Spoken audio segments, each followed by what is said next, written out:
How relevant is it that we are still discussing Confucianism today? I think that's the one remarkable fact about China. And if you want it really to understand China, you really have to have a historical consciousness and understanding in a way that might not be true in other countries. So like this goes to bring it back a bit to Confucius. I mean, again, like if it would be odd to, and if I'm from Canada, I want to make Plato as a kind of contemporary, role model for thinking about how to reform Canadian politics or the international political system.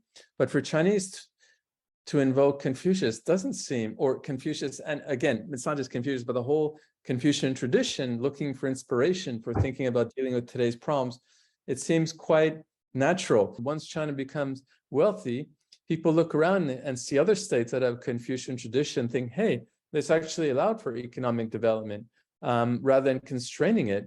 Some Confucian ideas, like a very this worldly approach, or the idea that we should save for future generations, or the idea that we should value education. I mean, all these are highly conducive to modernization.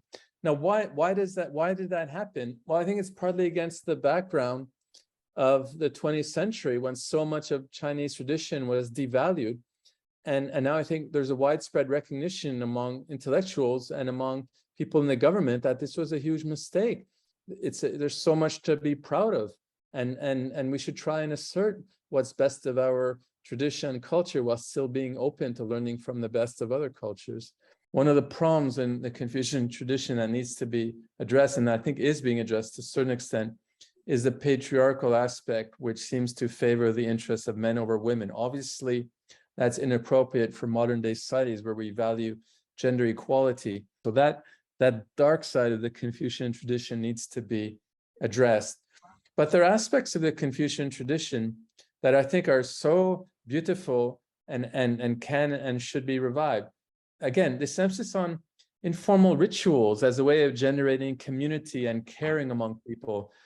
And whether they're hierarchical or not, it doesn't matter. I mean, what matters is that the people at all levels of society, including the bottoms of the hierarchy, benefit from those rituals. That's what's so important.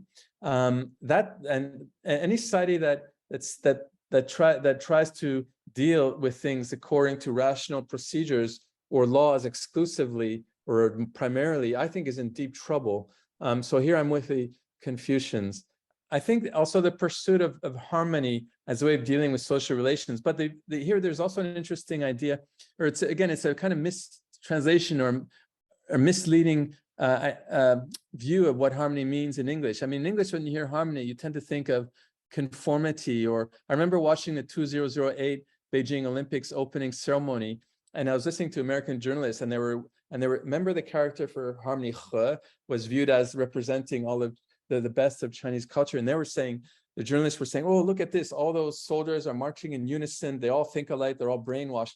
We know in Chinese, He er butong, it's every Chinese intellectual knows this saying that exemplary persons value harmony, but not tong, which we can translate as conformity or uniformity or sameness. There's a clear distinction. In Chinese, harmony means diversity in harmony. It means respecting diversity and pluralism and difference. A lot of these issues, I think, if we're dealing with foreigners, we need to clarify some of these translation issues.